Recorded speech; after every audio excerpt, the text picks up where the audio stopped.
tidak menikah, mana yang lebih baik? Kesimpulan kita adalah menikah baik, tidak menikah juga baik. Tidak ada masalah kalau itu memang panggilan. Justru tidak menikah itu tidak baik kalau itu membuat kita justru berbuat dosa. Dan sebaliknya kalau kita menikah itu berarti juga konsekuensinya kita harus memenuhi kebutuhan. Baik istri, suami harus memahami bahwa istri bukan miliknya sendiri, tetapi suaminya. Suami juga bukan miliknya sendiri, tapi istrinya. Itu bicara apa? Bicara kebutuhan berhubungan dengan seksual. Ya, karena itu tidak boleh berpisah terlalu lama, dalam waktu yang lama, kecuali dalam persetujuan. Karena apa? Karena kita tidak tahan bertahan, apalagi tobat.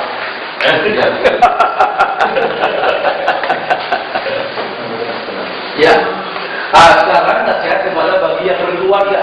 Ya, yang pertama ayat 1-9 nasihat mereka yang membujang.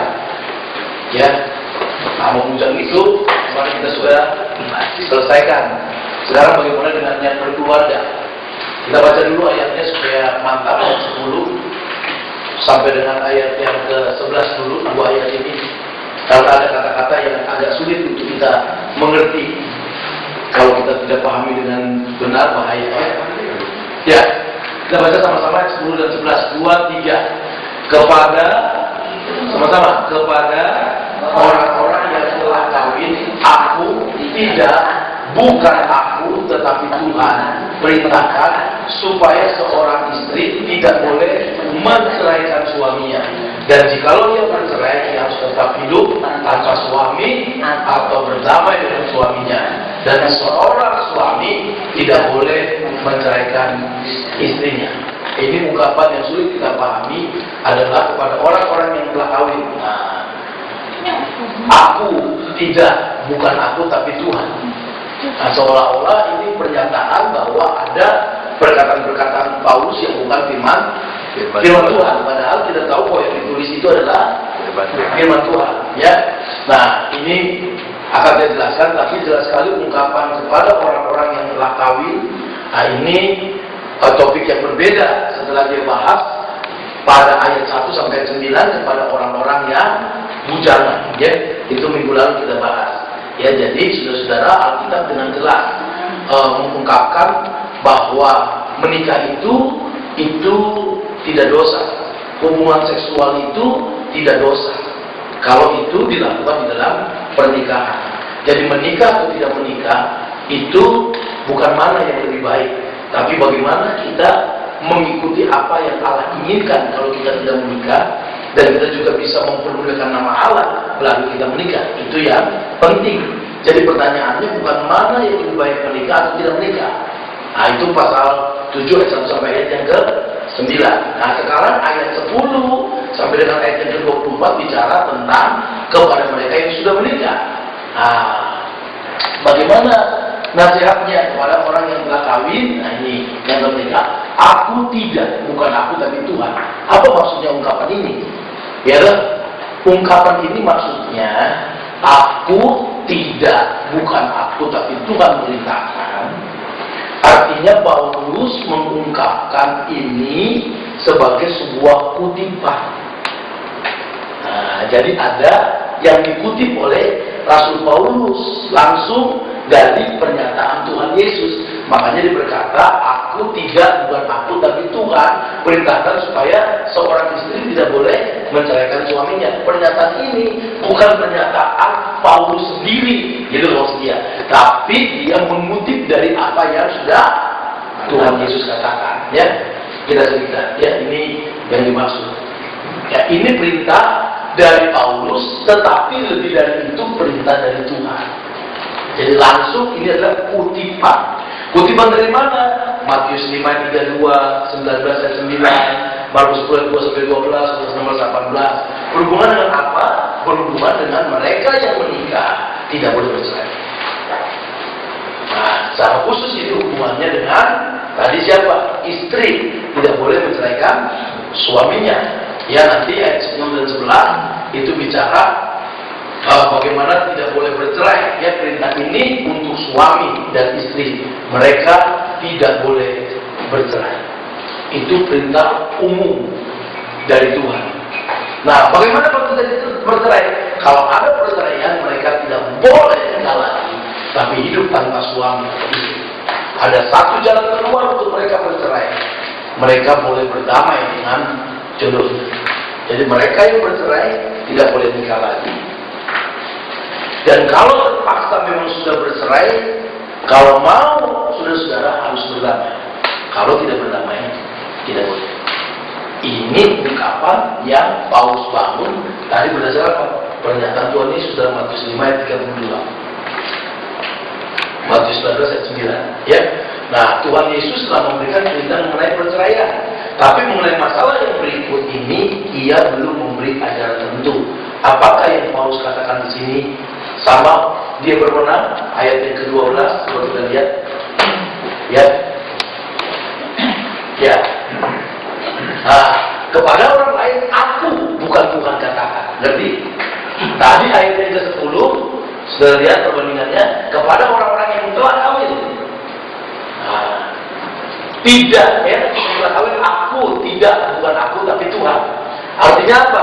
Ini adalah pernyataan dari Tuhan yang dikutip oleh Rasul Paulus. Nah, dalam ayat yang ke-12, kepada orang-orang lain aku, bukan Tuhan katakan. Bukan berarti ini bukan firman Tuhan, tetapi dia tidak mengutip secara langsung pernyataan Tuhan.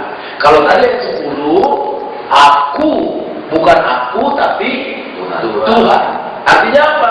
Artinya ini bukan perintah langsung dia sendiri, tetapi dia mengutip firman Tuhan. Tetapi dalam ayat yang ke-12 dia menjelaskan kebalikannya.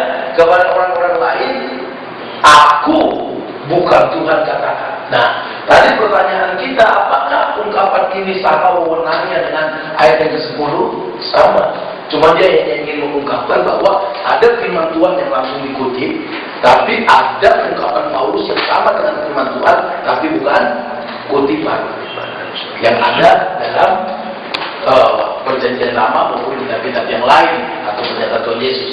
Kalau ada seorang saudara beristrikan seorang yang tidak beriman, karena ini tidak ada kasus kalau saudara baca di pernyataan Tuhan Yesus dalam Matius 5 tentang perceraian ayat yang ke-32 atau Matius 19, itu nggak ada saudara-saudara bagaimana pasangan yang orang percaya dengan orang yang tidak percaya dan perempuan itu mau hidup bersama-sama dengan dia.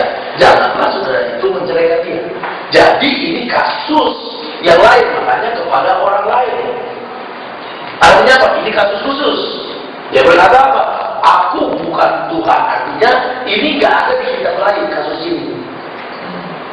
Dia kata, nah kalau yang tadi dia sama dengan Tuhan Yesus ayat 10 kepada orang-orang yang telah kawin. Aku, tidak, bukan aku, tetapi Tuhan. Artinya apa? Paulus setuju dengan apa ya Tuhan Yesus ajarkan. Berhubungan dengan mereka yang kawin tidak boleh bercerai, perintahkan supaya seorang istri tidak boleh menceraikan suaminya. Nah, ini ketentuan ini mutlak, nggak bisa diganggu-gugat, karena dasarnya bukan Paulus sendiri, tapi Tuhan yang berkata. Dan ini ada firman-Nya. Bisa dikatakan? Nah, untuk ayat yang ke-12 kepada orang-orang lain, artinya apa? Ini kasus yang lain. Kepada orang yang menikah juga, aku bukan Tuhan. Nah, saudara jangan berpikir bahwa ini nilainya lebih rendah daripada yang tadi. Aku tidak, tetapi Tuhan. Kalau tadi. Nah, kalau sekarang berkata, aku bukan Tuhan. Apakah ini lebih rendah? Tidak. Cuma ini sedang menyatakan tidak ada ayat yang dia kutip. Bisa dikatakan? Ya?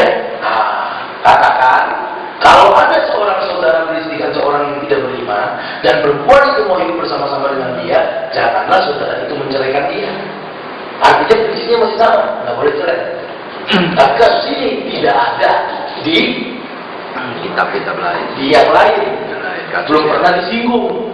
Ketika Yesus mengajarkan perceraian, Matius pasal 19, itu kasusnya bukan orang beriman dan orang tidak beriman, tapi sama-sama orang percaya.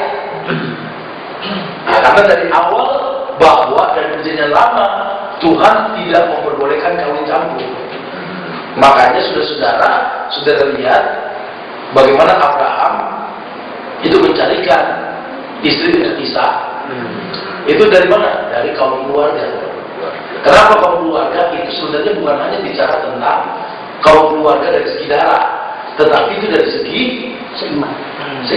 Artinya apa? Kalau di luar keluarga, rumah pilihan keturunan Abraham, itu penyembah berhala. Makanya nggak boleh menikah dengan orang-orang Kanaan, betul nggak? Kenapa nggak boleh menikah dengan orang-orang Kanaan? Masalahnya bukan masalah yang lain, dari masalah keyakinan. Kalau nanti mereka menikah dengan orang-orang Kanaan, mereka tidak lagi menyembah Yahweh, tapi mereka bisa tercemar dan menyembah ilah-ilah berhala. Jadi kesimpulannya dari perjanjian lama sebenarnya secara implisit, ya bukan secara eksplisit langsung nggak boleh, tapi ada bahwa dari awal perjanjian lama bahwa Alkitab mengajarkan tidak boleh pasangan yang tidak seiman. Orang percaya tidak orang percaya, orang yang keturunan Abraham nggak boleh dengan orang yang bukan keturunan Abraham.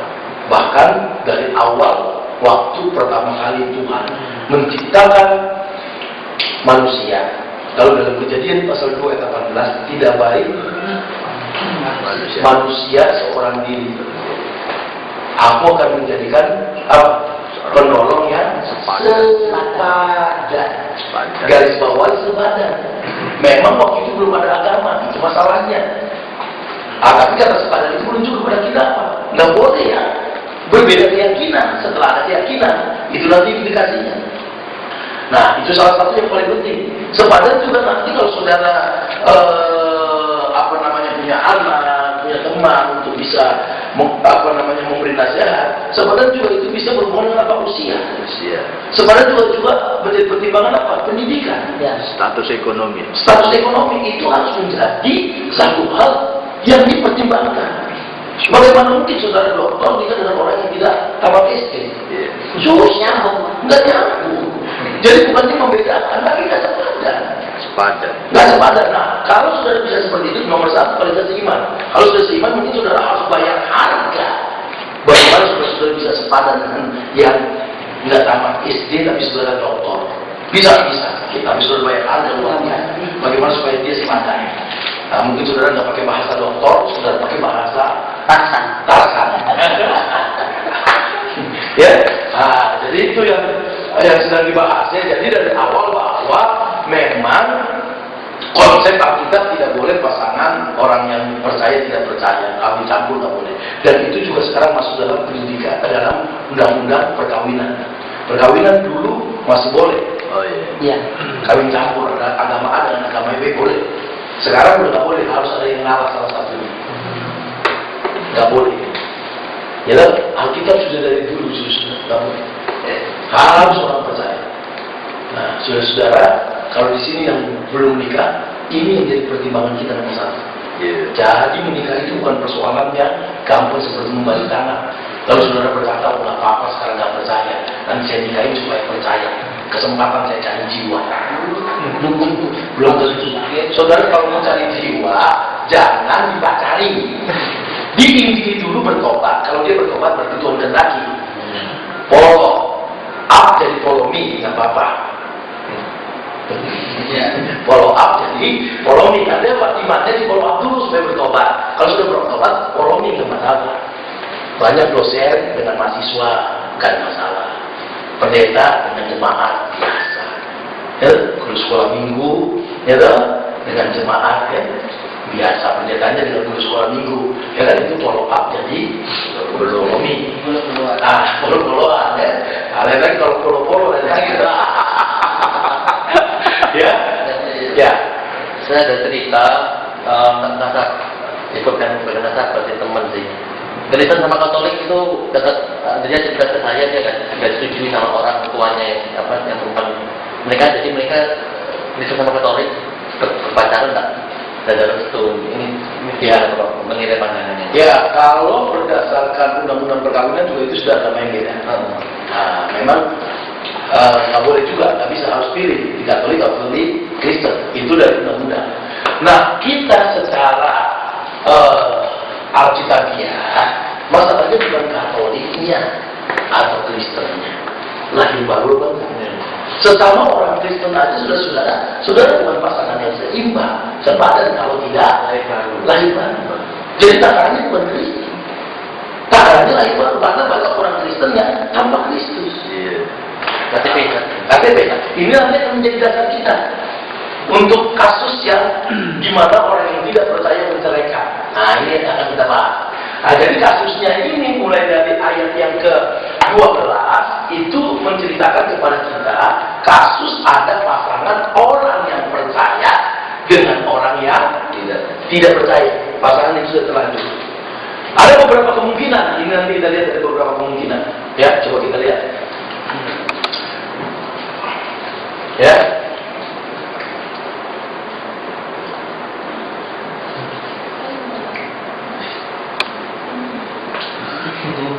Nggak connect. Nggak boleh.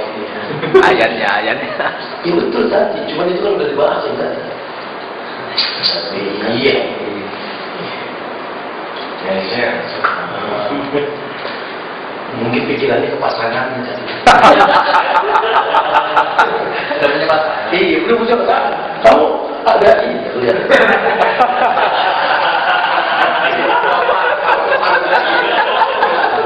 Coba pertanyaannya lucu kan?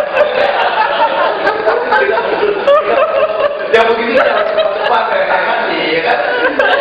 Saya sih sebagai kemana aja dia tidak ada masalah. Ada nomor Pak, ada nomor. Nomor berapa Pak? Adrian ya. Nah, sekarang mulai 12 perintah tertentu dari Paulus. Nah, judulnya perintah tertentu dari Paulus tadi.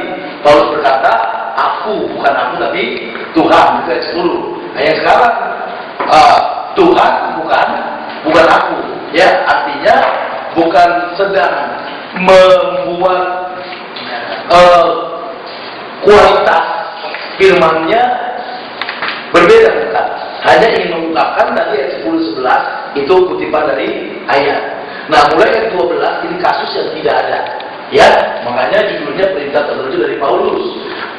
Ini antara perkara perkawinan campur. Pernikahan campur dapat terjadi jika satu, pasangan jodoh di situ bertobat setelah nikah. Tadi sama-sama tidak percaya dua-duanya. Oke? Lalu di tengah-tengah perjalanan salah satu pasangan bertobat. Ini kawin campur. Yang kedua, ada yang melanggar kehendak Allah dan mengambil istri atau suami yang belum percaya. Ini juga kawin campur. Ya, saudara sudah percaya, lalu ambil orang yang tidak percaya. Nah, itu istilahnya campur. Atau tadinya pasangan itu sama-sama tidak percaya, lalu yang satu bertobat. Berarti kasusnya. Nah, dalam hal ini, saya mau kasih tahu, kemungkinan besar Paulus menikah. Nah, kasusnya ini.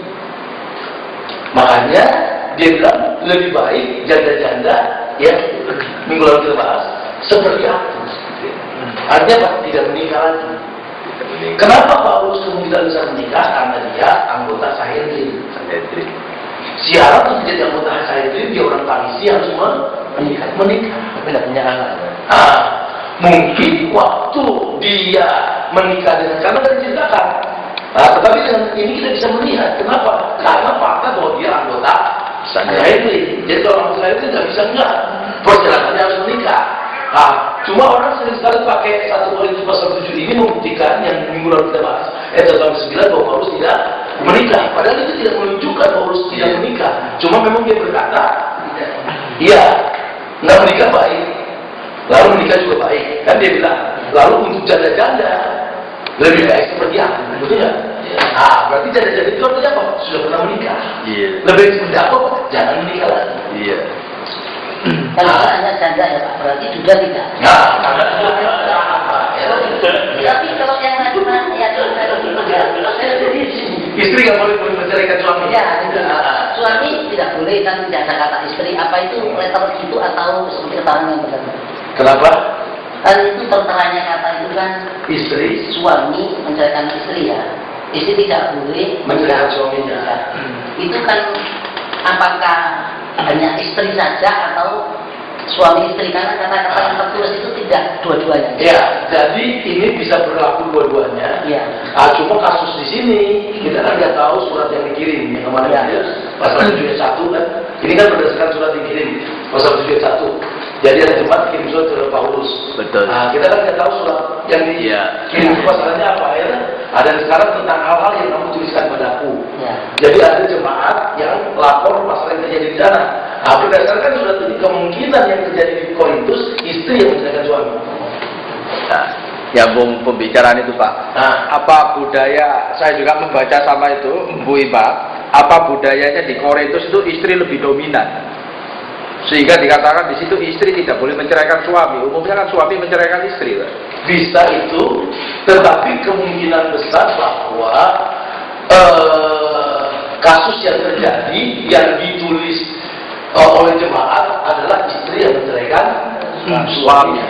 Makanya Paulus membalasnya dalam ayat 12. Istri. Membalas surat kan? Betul. Ya. Ini kan dia membalas surat, Iya. menyelesaikan masalah terjadi di sana. Nah, makanya Paulus berkata jangan ayat 11. Ya kan? Dan seorang suami tidak boleh menceraikan istrinya. Malah ini suami menceraikan istrinya. Tadi ayat yang ke-10 supaya seorang istri tidak boleh menceraikan suaminya. Nah, jadi ada kasus dua-duanya. Ya. Ada kasus dua-duanya. Nah, cuma kan kita nggak tahu suratnya. Tapi kalau untuk kasus ini berarti memang ada di Korintus istri menceraikan suaminya. Tetapi dalam ayat 11 sama, berlaku juga dan seorang suami tidak boleh menceraikan istrinya. Jadi ada dua kasus yang terjadi di sana. Nah, cuma untuk ayat yang ke-12 ya, ini adalah pasangan yang lebih kepada Terlanjur. kawin campur. Campur. Kalau tadi pasangan secara umum orang percaya dengan orang percaya, seorang istri tidak boleh menceraikan suaminya, berarti ada jemaat di sana yang menceraikan suaminya, yaitu orang yang sama-sama percaya.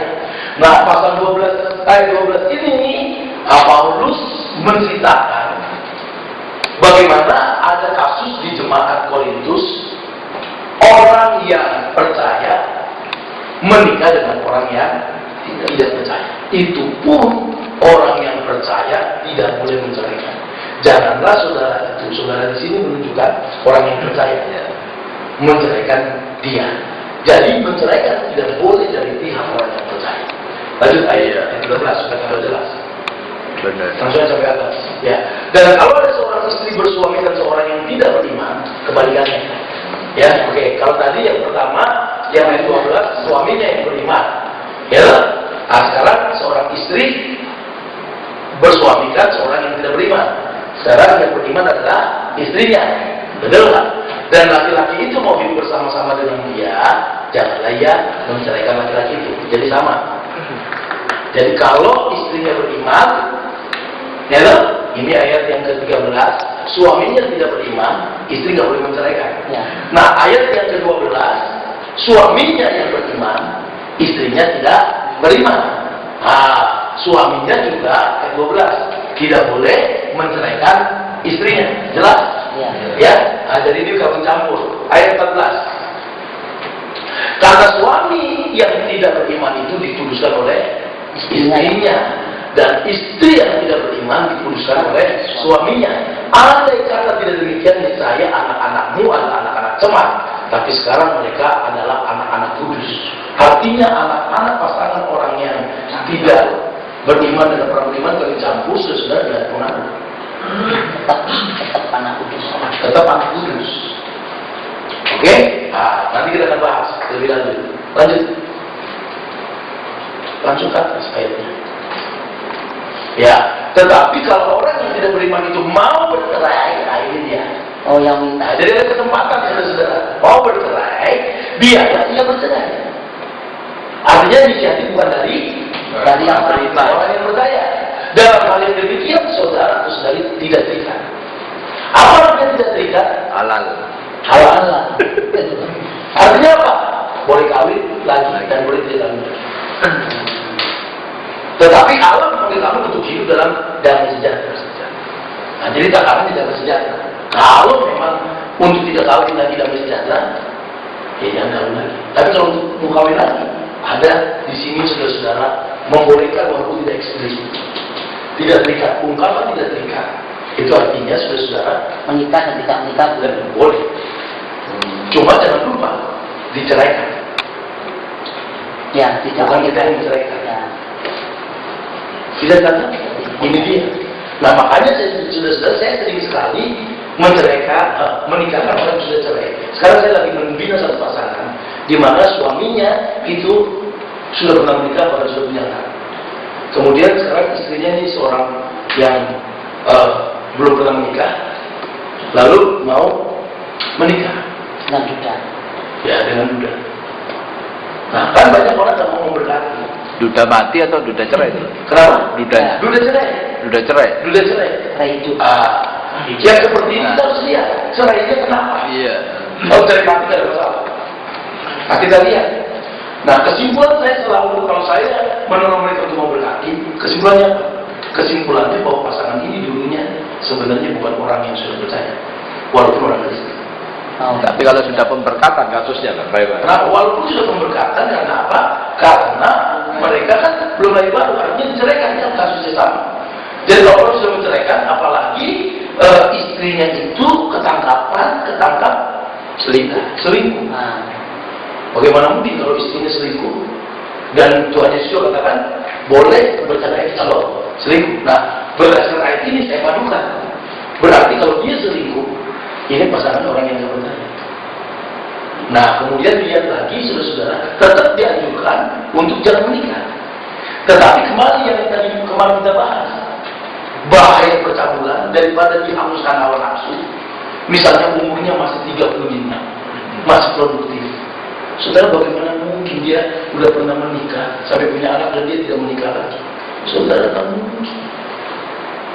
Dan kalau saudara sudah kembali, bagaimana mungkin kembali kalau istrinya itu sudah menikah dengan orang lain?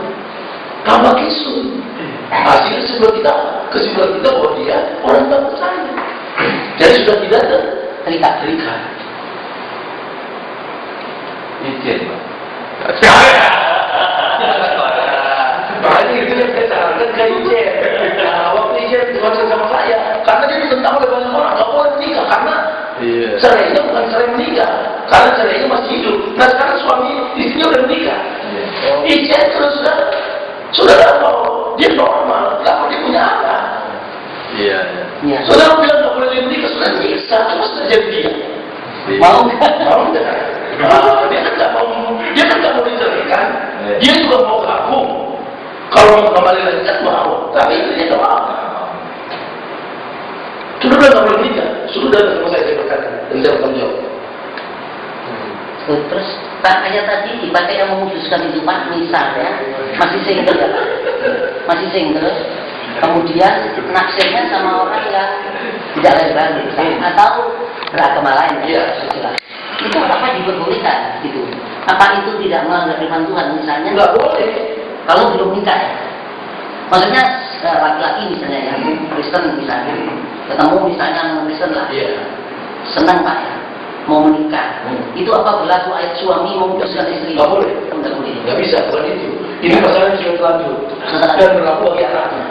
Nah, ini konteksnya berlaku bagi anaknya. Bukan berarti saya menikah, misalnya saya orang percaya, nikah dengan sengaja menikah orang yang tidak percaya, lalu saya memutuskan dia.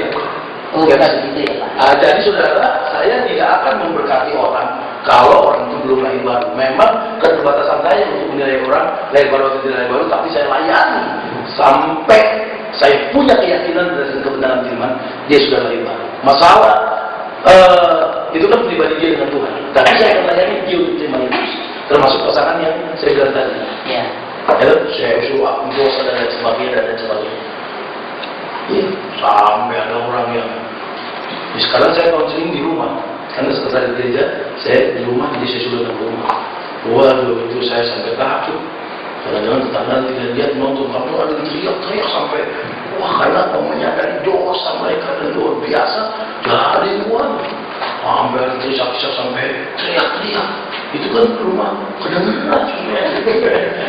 Jadi intinya untuk pasangan yang baru Pak ya, belum pernah menikah itu tetap melanggar kalau mereka memilih pasangan yang tidak seiman ya. Dan jangan kita memberkati sebelum dia bertobat. Wajib bertobat. Ya. Karena kita nggak bisa memberkati orang yang tidak percaya. Ya. Nah, jadi pasangan di sini bukan pasangan sebelum diberkati sudah pasangan campur, bukan. Nah, ini adalah pasangan yang di tengah jalan. Ya, ya. Nah, di tengah jalan bisa terjadi tadi sama-sama nggak percaya, salah satu bertobat. Ya. Gitu. Ya, atau pelanggaran tadi orang yang nggak percaya, orang percaya menikahi orang yang tidak percaya. Nah, sudah terlanjur. Nah, bagaimana terus terlanjur? Boleh cerai? Tetap tidak boleh. Tetapi kalau diceraikan dia, ya kita kembali ke kita. Ya, kalau jodoh yang belum percaya setuju, artinya pasangan rela tinggal sama pasangannya yang sudah percaya, jangan mereka cerai. Ini 12-14. Pernikahan adalah lembaga bagi semua umat manusia, bukan yang Kristen saja. Jadi kita harus menghargai saudara lembaga pernikahan, ya, bukan hanya itu menjadi keluarga resmi kalau diberikan di gereja. Orang yang tak percaya itu lembaga resmi saudara, karena penegara sudah meresmikan. Makanya untuk pernikahan sekarang ini nggak boleh saudara-saudara pernikahan itu di catatan sipil dulu, baru diberkati, nggak boleh. Tapi ini Pak, gereja tertentu di Bali Pak ya, ada kenalan saya menikah saya itu sendiri-sendiri Pak, diberkati di sebuah gereja di pasar. Nah itu bagaimana Pak? Sendiri-sendiri apanya? Agamanya. Ah, itu nggak boleh. Sedangkan undang-undang nggak boleh. Nggak boleh, harusnya gereja itu melayani pasangan yang tidak percaya supaya dia percaya. Karena nggak ada dasar dia mau berkata kalau nggak ada kartu baptisan. Baptisan itu tanda pertobatan. Walaupun tidak semua orang dibaptis sudah bertobat. Nah, makanya yang bisa kita lihat kan kita nggak bisa melihat orang lahir baru atau tidak. Betul nggak? Nah, kita bisa tahu lahir baru atau tidak kan tandanya adalah baptisan. Yang bisa menjadi dasar yang objektif. Nah, tetapi secara rohani, kalau saya sebagai gembala, saya tidak hanya lihat kartu baptisannya, tapi saya layani dia sampai sungguh-sungguh bertobat dengan Yesus. Itu bimbingan pertama. Bimbingan pertama saya untuk orang yang pranikah, saya pastikan dia harus terima Yesus dulu, bertobat lahir batin. Termasuk artis itu yang sampai itu sampai diberkati 5 agama itu Pak ya. Itu melanggar.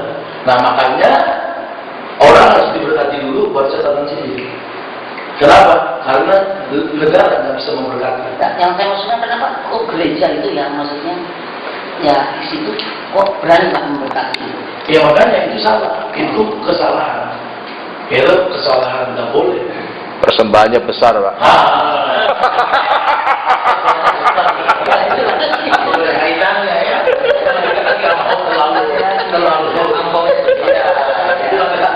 Saya mau bicara nggak enak. Karena saya kan satu kok, jadi saya jaga kok. Itu kan kalau sudah kok, ya kita juga nggak bisa menutup-nutupi bahwa itu ada kemungkinan, gitu. Ya cuma saya dari segi sebagai gembala saya bilang itu salah. Salahnya di mana? Pak Ongkri tadi juga. Karena kok dari kita sama gembala. Iya, nanti, iya saya selalu saudara kalau hubungan dengan hamba Tuhan itu di depan jemaat saya tidak akan menjatuhkan hamba Tuhan. Walaupun saya tahu dia salah, nanti ketemu hamba Tuhan baru saya ngomong. Ya. Iya. Kalau ngomong kamu ini, kapan kamu mah? Ini. Betul. Bapak terjadi saya jatah kamu di bawah ini. Tapi saya perlu dulu kamu. Karena ada cara pribadi. Gereja selesaikan secara laki-laki. Ya. Lalu dikuduskan ayat 14 yang dimaksud dengan kata ini memang sulit dimengerti, tetapi paling tidak pasangan yang percaya itu menjadi saluran berkat Allah kepada yang belum percaya. Itu yang pertama. Anak-anak juga menerima berkat. Makanya iman kita kepada Yesus itu sangat berharga. Karena berkat Tuhan melalui orang yang percaya. Kalau orang yang tidak percaya, Allah tidak pakai mereka untuk jalan berkat. Ya. Makanya itu juga arti satu orang percaya di keluarga, seisi rumah diselamatkan. Bukan berarti karena satu orang percaya semua selamat, bukan. Melalui yang selamat itu ada berkat untuk Injil diberitakan hingga seisi rumah diselamatkan. Nggak otomatis sudah satu orang selamat, satu rumah diselamatkan. Enggak, itu saluran berkat, Injil diberitakan. Itu perintah. Melalui orang percaya, satu rumah menjadi percaya. Ya loh? Nah, anak-anak juga menerima berkat. Ada harapan besar bahwa mereka akan bertobat. Itu maksudnya kata dikuduskan itu. Lalu pernikahan itu sah dan suci, walaupun ada yang tidak seimbang, yang tidak seiman yang salah satu pasangannya. Suci meskipun pernikahan campur. Kalau tidak sah, anak-anak mereka juga anak-anak haram. Ya, karena tidak terikat ayat 15-16, tidak salah kalau cerai. Jangan berusaha menghindarinya, karena inisiatif dari orang yang tidak percaya. Jangan orang beriman bercerai. Dari kita orang yang beriman selalu tidak ada istilah cerai. Kalau orang kafir atau orang tidak percaya mau bercerai, silakan. Ini tidak terikat. Bolehkah yang percaya nikah lagi? Nah, dalam kasus ini saudara-saudara, ya tidak. Ini secara umum saya mengungkapkan saya tidak boleh. Yang ayat yang di atas tadi, yang mulai dari ayat yang ke-10, ya ayat 10-11 coba saudara lihat di sana. Tapi nanti dalam bagian berikutnya ada hal yang menjelaskan, ya supaya saudara tambahkan. Nah tidak itu bukan mutlak, tapi ayat ini kepada orang-orang yang telah kawin bukan aku, tetapi Tuhan perintahkan supaya seorang istri tidak boleh menceraikan suaminya. Dan jika dia bercerai, dia harus tetap hidup tanpa suami atau berdamai dengan suaminya. Mengerti? Dan seorang suami tidak boleh menceraikan istrinya. Nah, berdasarkan ayat ini, ada orang yang tetap berkata, walaupun seperti itu kasusnya, tidak boleh. Jadi jangan heran bahwa ada dua gap dalam kekristenan. Betul. Pandangannya. Karena apa? Karena ayat ini dikaitkan dengan ayat 10 dan 11. Tapi kalau saudara akan dikaitkan dengan ayat yang berikutnya, nanti kita akan baca. Yang kata tidak terikat itu, coba kita ayat 14. Dari terus kata tidak terikat terus. Ya, sekarang kata tidak terikat, oke, tadi berarti kita nggak bisa mempertahankan kalau orang yang tidak percaya untuk bercerai. Apakah boleh nikah lagi? Kalau berdasarkan 10-11 nggak boleh. Nah, cuma kita baca terus. Sebab bagaimana engkau mengetahui, hai istri, apakah engkau tidak akan menyelamatkan suamimu? Atau bagaimana engkau mengetahui, hai suami, apakah engkau tidak akan menyelamatkan istrimu? Artinya apa? Jangan bercerai. Jangan bercerai. Lanjut. Selanjutnya dapat tiap-tiap orang tetap hidup seperti yang telah ditentukan Tuhan baginya, dan dalam keadaan seperti waktu yang dipanggil Allah. Inilah tetapan yang kuberikan kepada semua jemaat. Jadi kehendak Tuhan seperti apa yang Tuhan tetapkan bagi dia. Nah, berarti ya kalau saudara berdasarkan ayat ini kata tidak terikat tadi berarti bisa dipadukan dengan yang minggu lalu kita bahas, menikah atau tidak menikah bukan mana yang lebih baik, tetapi panggilan. Ya, waktu dia dipanggil Allah. Nah, waktu dia berkeluarga, itu kan keadaan dia dipanggil Allah untuk menikah. Betul? Pasangan yang tidak percaya menceraikan dia, berarti kan ini bukan kehendak Tuhan. Betul? Tetapi karena pasangan yang tidak percaya minta cerai, kita nggak bisa berbuat apa-apa. Nah, berarti panggilan saya bukan panggilan untuk memuja Tuhan. Saya mau kembali dengan istri, tapi istrinya nggak mau. Masa kan saya tidak boleh menikah? Panggilan saya itu menikah. Nah, berdasarkan ayat ini, dipadukan dengan tadi ayat 15. Berarti kalau orang diceraikan, dia nggak terikat. Nah, karena dia sudah menikah, berarti panggilannya menikah. Dan kalau digabungkan dengan ayat 1-9, bahaya pecah belah, lebih baik dia menikah. Jadi saya ambil ayat 15 tadi, kata terikat. Jadi dia tidak terikat. Ada yang tidak terikat apa? Itu bukan isinya lagi. Memang sebaiknya tidak menikah. Kalau saudara hubungkan, minggu lalu kita bahas. Betul nggak? Nah, cuma bahaya percabulan Tidak bisa bertahan. nggak bisa bertahan, lebih baik menikah. Kenapa? Karena masuk ke 18 tadi, panggilan dia ada panggilan untuk menikah. Bukan Cuma dia diceraikan. Nah, kan itu. Cuma dia diceraikan. Lalu yang menceraikan orang yang nggak percaya. Nah, berarti dia boleh menikah, tapi dengan orang yang percaya. Nah, itu nanti ada ayat lagi. Ya. Nanti akan kita bahas, coba kita baca semua aja. Sebab bersunat dan tidak bersunat tidak penting. Yang penting ialah mentaati hukum Allah. Nah, ini hubungannya panggilan Allah. Hubungan dengan sunat sama, hubungan dengan menikah sama. Ayat 20 langsung ke atas. Baiklah setiap orang tinggal dalam keadaannya seperti waktu yang dipanggil Allah. Kembali ke 18 tadi. Menikah tak menikah sudah tidak menyunat. Kan itu yang paling benar. Adakah engkau hamba waktu engkau dipanggil? Itu tidak apa-apa. Tetapi jika engkau mendapat kesempatan untuk dibebaskan, gunakan kesempatan itu. Sebab seorang hamba yang dipanggil oleh Tuhan dalam pelayanannya adalah orang yang bebas, yang milik Tuhan. Demikian pula orang bebas dipanggil, yang dibagi kudus adalah hambanya. Kamu telah dibeli dan harganya telah lunas dibayar. Karena itu janganlah kamu menjadi hamba manusia. Saudara-saudara, hendaklah tiap-tiap orang tinggal di hadapan Allah dalam keadaan seperti waktu ia dipanggil. 3. Ungkapan dipanggil ayat 18, ayat 20, masuk ke 21. Artinya apa? Jadi sebenarnya poin orang percaya itu bukan menikah atau tidak menikah, tapi apakah saudara dipanggil keadaannya menikah atau tidak. Itu yang benar, itu yang terbaik. Kalau saudara dipanggil untuk menikah, ya menikah, monggo. Nah, tapi kalau diceraikan oleh pasangan yang nggak percaya, berarti tidak terikat. Nah, boleh kawin, kenapa? Karena panggilan dia panggilan untuk menikah, tapi dengan orang yang percaya. Belum mau tahu panggilannya untuk menikah atau tidak gimana? Kan dia sudah belum menikah sebelumnya. Jadi itu pada saat Artinya dia tidak punya karunia untuk single, Pak. Kan dia sudah menikah, lalu diceraikan. Oke kan? Berarti kan panggilan dia untuk menikah, karena dia sudah pernah menikah. Panggilan itu artinya adalah karunia. Jadi untuk tidak menikah itu karunia. Kalau saudara punya karunia tidak menikah, baik. Nah, itulah ayat yang pertama, ayat 1, ayat 2, ayat 3 yang kita bahas minggu lalu. Jadi yang penting panggilan kita. Jadi menikah baik, tidak menikah baik. Panggilannya menikah atau tidak menikah.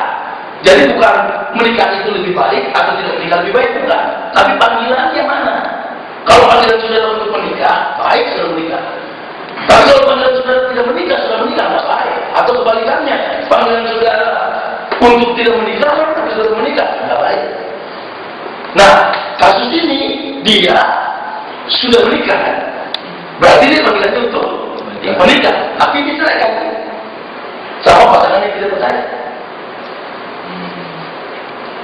Ya, nah sekarang dia kan terikat. Nah, panggilannya sekarang menikah. Nah, kalau digabungkan dengan pasal 7 bagian awal, bahayanya percabulan daripada hangus dengan hawa nafsu, lebih baik Menikah. Dan itu kepada janda-janda. Akhirnya juga nggak tahu janda-janda itu meninggal apa enggak. Sama, coba kita lihat. Naik dari ayat yang ke-4 ya. Istri yang tidak ini 5, janganlah kamu saling menjauhi kecuali dengan persetujuan bersama untuk sementara waktu, supaya kamu mendapat kesempatan, bukan dari ayat 2 dan ayat 3 janda-janda itu. mengingat banyak percabulan, baiklah setiap laki-laki mempunyai istri sendiri, ya. Ini monogami. Dan setiap perempuan mempunyai suami sendiri. Hendaklah suami memenuhi kebutuhannya. Terus ayat 6. Hal ini dikatakan kepadamu sebagai kelonggaran, bukan sebagai perintah. Artinya apa? Menikah atau tidak menikah itu kelonggaran. Tergantung panggilan. Ayat yang 7, namun demikian alangkah baiknya kalau semua orang seperti aku. Nah, nanti lanjut. Artinya tidak menikah dalam hal ini. Tetapi setiap orang menerima dari Allah karunia-Nya yang khas. Dan seorang karunia ini, yang lain karunia ini. Ini konteks karunia-Nya menikah atau tidak menikah. Lanjut. Tetapi kepada orang yang tidak kawin dan kepada janda-janda, aku anjurkan supaya baiklah ya mereka tinggal dalam keadaan seperti aku. Tidak menikah. Janda-janda. Oke. Iya. Dan orang yang tidak Tetapi kalau mereka tidak dapat menguasai diri, baiklah mereka kawin, termasuk janda-janda. Apakah sudah bisa pastikan janda itu meninggal? Belum tentu. Nah, jadi masuk dengan terikat itu tadi. Sebab lebih baik kawin daripada hangus oleh hawa nafsu. Saudara bayangkan kalau kayak Ijen ini. Ya, kita sama-sama laki-laki. Ya, karena ini sudah diangkat di muka umum, ya kan? Sudah semua tahu. Waktu seminar juga diungkapkan sama Pak Hartono, ya kan? Bagaimana Ijen mau berangkat sambil kayak jadi sponsor malah dia kan? Senang kasusnya diangkat. Nah, kalau saudara berkata dia tidak boleh, apakah dia kuat pada panggilan itu? Kalau dia kuat pada panggilan itu lebih baik. Kenapa lebih baik? Karena nggak menambah masalah. Tetapi mengingat bahaya percabulan, sebab lebih baik kawin daripada hangus karena hawa nafsu, lebih baik menikah. Nah, tapi menikah itu pasti punya masalah lagi. Nah, makanya Paulus berkata waktu ini seperti apa? Nggak nikah lagi.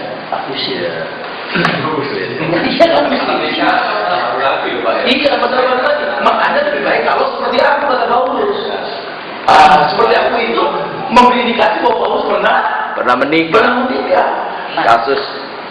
Kalau sekarang kasus seperti ini Pak ya, kan banyak yang MBA Pak. Ya. Sebenarnya fakta di depan mereka seperti itu padahal mungkin kebetulan ya tidak seiman atau mungkin juga seiman bagaimana ya Pak? Kalau saya kan mau tidak mau kan mereka secara harus legal ya, secara hukum kan harus ada mereka menikah ya. Iya, kalau pasangan itu tidak mau bertobat, saya tidak akan nikahkan. Kalau saya sebagai orang tua, saya lebih baik korban anak saya nggak apa-apa. Bagaimana saya nikahkan anak saya kepada orang yang nggak percaya? Iya, anaknya saya tanggung atau kamu dibawa sama dia, ya silakan. Tapi biasanya nggak mau, karena dia nggak mau bertanggung jawab. Anaknya kan pasti di pihak perempuan. Ya, nah, saya tetap tidak menikahkan anak saya. Kalau itu terjadi, saya putuskan dulu. Saya jaga anaknya dan saya didik anak saya supaya dia bertobat. Kecuali dia mau bertobat. Kalau dia tetap mau bertanggung jawab tapi dia mau bertobat, tetap saya akan menikah. Karena iman lebih mahal dari masalah dia. Karena menikah bukan jalan keluar yang terbaik. Iya. Daripada anak saya tambah bahaya. Orang belum menikah aja udah seperti itu. Berarti ini kan orang tak benar. Betul. Iya dong. Nanti apa yang terjadi? Harus dilayani, harus bertobat. Orang yang baik-baik saja dalam pernikahan itu bisa bahaya. Apalagi dasarnya nggak baik. Terlalu rumit. Itu misalnya tidak seiman Pak. Kalau misalnya seiman Pak. Kenapa? Kalau misalnya seiman Pak. Ya seiman ya kita berkati. Iya, kalau seiman kita berkati. Kalau misalnya di dalam keluarga ya Pak, kita konseling, kita berikan sarankan ya, seperti yang Bapak sampaikan, saya setuju seperti itu. Cuma kan tidak semua seperti itu Pak. Mereka mungkin ya nama baik atau apa kehormatan sebagainya, ya harus ada payung hukumnya yang soal begitu. Mereka tetap mau tanpa seperti pandangan Bapak ya. Yang saya setuju bahwa lebih baik tidak menikah dengan tidak seiman. Tapi kalau misalnya orang lain Pak, bagaimana saya ya harus menikahkan, enak saja, Anda ngomong seperti itu. Lah iya, kita hanya kasih saran, kembali. Caranya. Kita kasih saran, kita kasih tahu. Bisa jadi memang dengan menikah lebih baik, bisa. Tapi itu kan spekulasi. Gitu ya. Secara umum orang yang menikah baik-baik saja, sama-sama percaya, itu bisa nggak baik. Ya. Apalagi ini dasarnya sudah tidak baik. Pondasinya sudah buruk. Berarti harus dilayani dengan baik. Nah kalau tetap nggak mau, berarti dia nggak cinta benar-benar. Kalau dia mau cinta, kalau dia cinta dia mau. Nah berarti selama ini dia hanya ingin madunya. Atau memang kadang ada dari tertentu Pak yang saya dengar saya dari sekian. Ya. Memang dia sengaja. Ya. Bagaimana caranya supaya nanti kan mau nggak mau kan terpaksa menikah. Itu memang metode penginjilan yang mereka Gerham. Ini yang saya salah satu itu dulu pertama lahir di Jogja dan abang saya sudah itu kuliah di UGM dan pernah ikut rapat mereka. Salah satu pendekatannya namanya pendekatan Hamilton. Dia pakai Hamilton ya. Jadi bagaimana mengambil jadi orang-orang Kristen itu dipacarin lalu diambil. Nah, kemudian kalau sudah hamil mau nggak mau ya. Makanya kita harus ajar anak-anak. Iya. ya. Jadi iman lebih mahal. Amin. Jadi jangan korbankan iman hanya karena menikah. Hamilton. Iya. Hamilton. Makanya kita itu memenangkan jiwa bukan untuk membawa orang jadi aliran agama. Nah itu jadwal. Ya. Saudara memberitakan Injil memenangkan jiwa, membawa orang masuk surga. Jadi kita tidak menghalalkan segala cara, bukan untuk menjadi anggota aliran kita tidak. Makanya sebenarnya kita tidak pernah mengkristenkan orang. Memberitakan Injil sebenarnya bukan mengkristenkan, tetapi membawa orang jadi warga kerajaan surga. Jadi nggak boleh menghalalkan segala cara dan saudara nggak boleh maksa-maksa orang. Nggak boleh ancam, nggak boleh. Makanya kita sebenarnya memberitakan Injil ada undang-undangnya, tidak salah asal tidak menjelekan orang. Ini ibadah kita memberitakan Injil. Kenapa membawa orang untuk masuk surga? Kalau nggak mau nggak apa-apa. Ya. Jadi saudara memberitakan Injil tidak bisa ditahan sejauh saudara tidak menjelekan aliran, tapi saudara memberitakan kebenaran karena ini ibadah. Undang-Undang Dasar 45 ayat 21 ibadah warga negara dilindungi oleh undang-undang oleh negara. Ibadah kita memberitakan Injil. Cuma banyak orang terlibat memberitakan Injilnya dengan cara-cara yang bukan karena kasih. Kenapa sih kita memberitakan Injil karena kasih? Bukan cari supaya banyak anggota kita, bukan. Kalau cari banyak anggota aliran ya seperti mereka. Alasan segala cara, penuh dengan kasih suap-suap, ya kan? Dulu kan kita ada isu orang-orang desa dikasih kambing apa segala macam supaya percaya, bukan. Kambing dan sebagainya pernyataan kasih untuk pendekatan Injil diberitakan.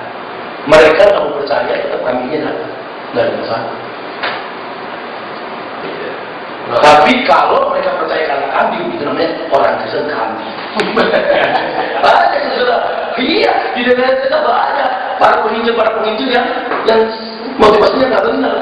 Hanya ingin laporan ke badan misinya supaya banyak orang bertobat apa? Ya itu caranya. Kasih kambing, kasih beca. Jadi nanti ada orang Kristen beca, ada orang Kristen kambing, ya kan? Becanya hilang, agamanya hilang, balik lagi. Kambingnya mati semua, balik lagi. Ya. Makanya untuk orang bertobat apa? Penginjilan. Sosial boleh. Ini pendekatan. Bukan inti beritanya. Beritanya adalah inti. Bapak, aliran Hamilton masih ada di Surabaya. Dulu di Jogja, saya rasa di antara mereka masih punya karena mereka. Makanya saya amati di dunia Jogja sama sekitarnya itu paling banyak aborsi mahasiswanya yang paling banyak melakukan hubungan seks bebas di kota-kota itu. Iya. Pertama muncul istilah kumpul kebo itu Jogja. Kumpul kebo. Jogja itu berarti sudah jangan pikir Jogja satu kelas. Wow, saya di Jogja lama 12 tahun. Itu ngeri itu di jalan-jalan Malioboro itu. Wow. Jangan lupa itu pasar kembangnya. Saya ada di Gulain. Godaan justru ditunggu istri. Ya kan kamu tahu.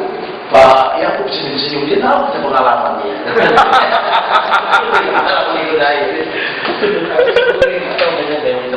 Ya, minggu depan kita ya ada pertanyaan lagi. Kembali ke Rasul Paulus, berarti memang Rasul Paulus kan sudah pernah menikah, kasusnya itu kelihatannya memang ditinggal istrinya ya? Ya, jadi ini kan penafsiran karena dasarnya adalah yang bukan saya jadi mengaku orang Farisi syaratnya menikah. Jadi yang tak ungkapkan itu kemungkinannya, makanya dia tulis dalam satu pasal itu nggak terikat. Kenapa? Karena ditinggal. Makanya juga dari nomor 1, istri nggak boleh ceraikan suaminya. Dia bicara pengalaman dia kemungkinan dan sangat kemungkinan. Dan dia kalau nggak punya anak ya kalau punya anak dia juga kasih tahu. Pak, tanya. Ya. Aku punya itu pertanyaan. Kan kalau orang dikawinkan, aku pernah baca kitab itu alam membenci perceraian. Maliki 2:16. Dari situ ada orang yang menikah di gereja. Dari situ lalu ada masalah sedikit bercerai. Istrinya kawin lagi. Apa suaminya bisa kawin lagi? Itu dia yang saya bilang tadi, harus diteliti penyebab perceraiannya apa, lalu kondisi rohaninya seperti apa. Kalau penyebab perceraiannya itu orang percaya dengan orang percaya, lalu memang dua-duanya sudah diberkati jadi orang lahir baru, kemudian dia bercerai, jelas nggak boleh kembali. Kalau dia sudah menikah, dia harus pada posisi dia boleh menikah. Maksudnya? Kan kalau dia sudah sama-sama orang percaya, jadi ini kan nggak boleh cerai. Iya. Kalau dia cerai, berarti kan nggak boleh cerai. Iya. Yang boleh ini kan tadi pasangan nggak percaya dengan percaya, kawin campur. Kalau orang yang sudah sama-sama percaya, ya, makanya saya bilang lihat persoalannya. Kalau persoalannya hanya karena persoalan kecil lalu bercerai, kita nggak bisa katakan bahwa si A salah atau si B salah. Dan kalau persoalannya adalah misalnya istrinya selingkuh, kan kita bisa menyamakan bahwa istrinya termasuk golongan orang yang tidak percaya. Tapi kalau istrinya sudah kawin lagi dengan pakai agama yang lain gitu. Nah ya itu dia, makanya saya bilang kasusnya kita harus lihat dulu. Ini nggak bisa diselesaikan hanya seperti ini. Harus ketemu orangnya, kasusnya betul-betul kita harus selidiki. Sampai perceraian juga bagaimana, sah atau tidak sahnya. Ada orang belum bercerai udah tinggal aja. Kita boleh nggak kita nyaranin istilahnya ya gini, kamu bersatu ambil suami istrimu gitu, suruh balik kembali gitu. Itu memang yang ideal oleh para istrinya. Tapi kalau istri sudah menikah lagi, ini jadi kacau.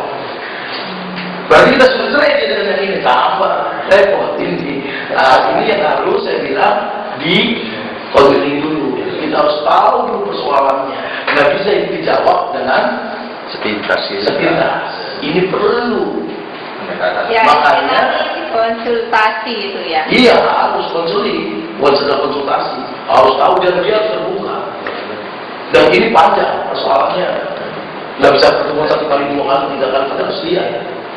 Masalahnya ada pendeta yang bisa menikahkan lagi, katanya nggak pakai di pemberkatan. Iya, itu namanya penubuhan.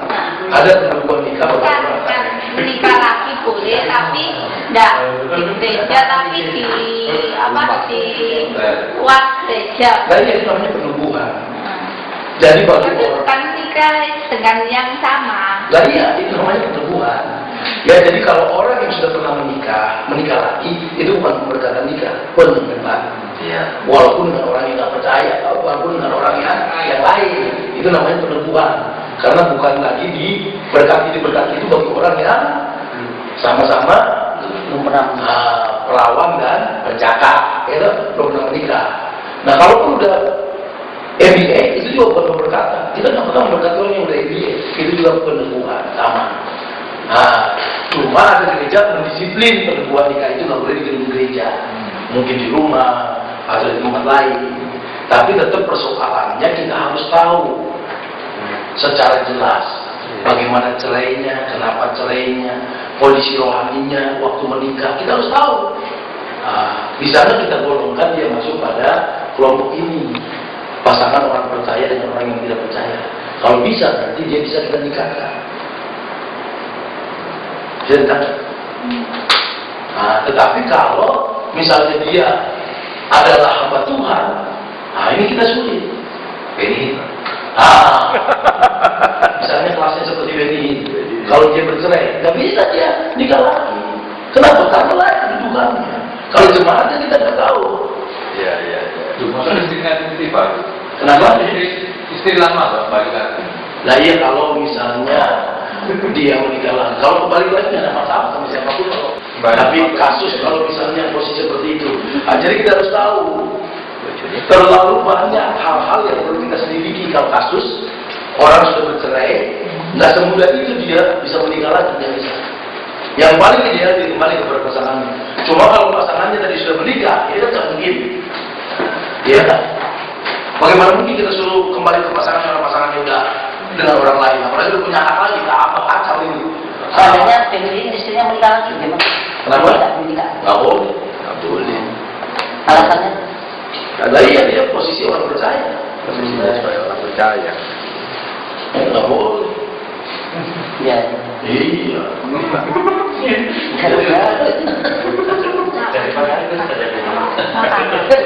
Makanya nanti itu perlu konseling lagi. Nanti mungkin Belinda berkata istri saya yang belum percaya. Jadi Benny saya sama Pak Ranto itu nanti. Jadi perlu konseling sama saya biar tahu. Biar gimana? Gimana yuk? Ini saya mau tanya, ada teman saya, ya, teman saya ini dia bilang suaminya itu selingkuh sama hamba Tuhan, terus malah kawin sekarang, jadi dia itu tinggal. Itu gimana?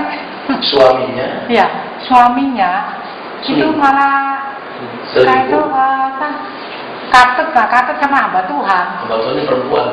Iya, hamba Tuhannya perempuan. Terus? Ya, akhirnya dicerai istrinya teman saya ini gitu. Nah, sekarang istrinya nanya apa? Ya, istrinya ya sekarang masih ya belum kawin lagi. Nasihatnya ayat 1 sampai ayat 9. Lebih baik tidak menikah lagi. Kecuali takut hangus. Harus kita perlu tahu dulu. Ini panjang ya. Semuanya takut.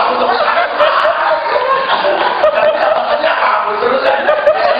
Padahal dia yang lebih gering nih. Ya, jadi itu panjang. Jadi istri bisa halus. Umur berapa? Ini juga pertimbangan. Umur berapa? Itu juga bisa pertimbangannya.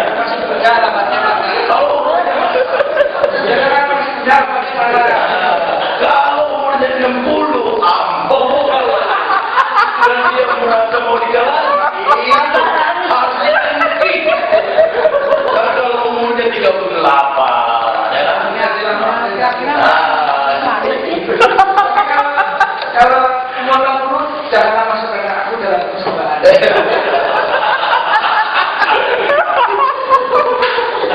Pulang Mas ya. Biasa yang begini itu menarik. Kalau pria kalau sudah dicerai mati kan bisa menikah pasti kan. Iya. Tapi kalau belum dicerai mati kan nggak bisa menikah harusnya. Harus dilihat kasusnya. Nah ini kasus per kasus, tergantung kasusnya. Itu yang harus kita selesaikan kasusnya. Untuk menyelesaikan kasusnya, yang saya bilang konseling tadi panjang. Bawa ke Pak Ranto dulu. Mari kamu saya. Ini dulu Pak ya. Nanti kita konseling dia. Menarik. Sama abad. Gereja lama kabur kalau saya lihat kasusnya istrinya selingkuh terus kawin lagi. Saya bilang kalau kamu nggak mau berkati, jangan pernah lain saja.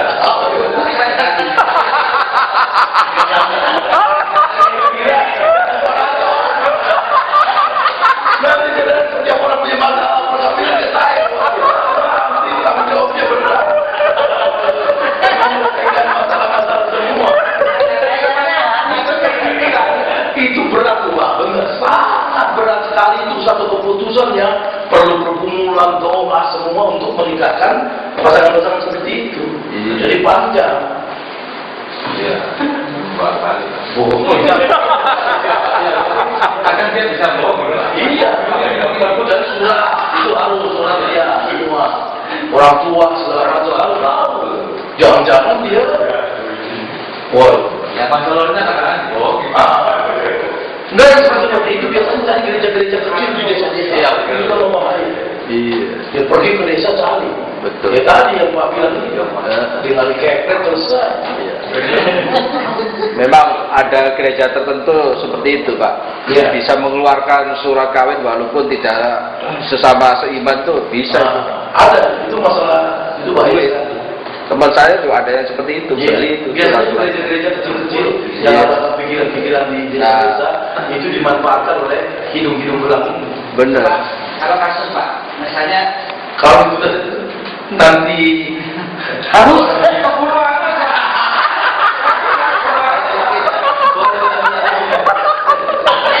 misalnya ini seperti sebut apa, Freddy sama Dewi Sandra.